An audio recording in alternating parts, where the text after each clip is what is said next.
સૌરાષ્ટ્રના ગેડ વિસ્તારમાં ચોમાસા દરમિયાન થતી પાણી ભરાવાની સમસ્યાના કાયમી ઉકેલ માટે ગુજરાત સરકારે 1534 કરોડ રૂપિયાની જાહેરાત કરી છે, જેમાંથી પ્રથમ તબક્કા માટે 139 કરોડ રૂપિયા ટેન્ડર મંજૂર થયું।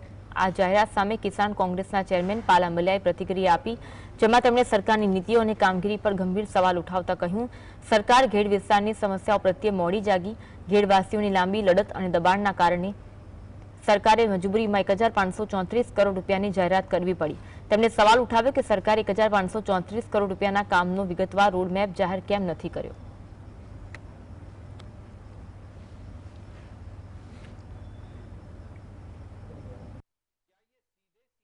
કે જે સરકાર છેલ્લા 8-10 વર્ષથી એમ કહેતી હતી કે ઘેડ વિસ્તાર છે એ તો કુદરતી આકાર છે, રકાબી જેવો આકારનો છે, આ કુદરતી સમસ્યા છે, આનો કોઈ ઉકેલ નથી।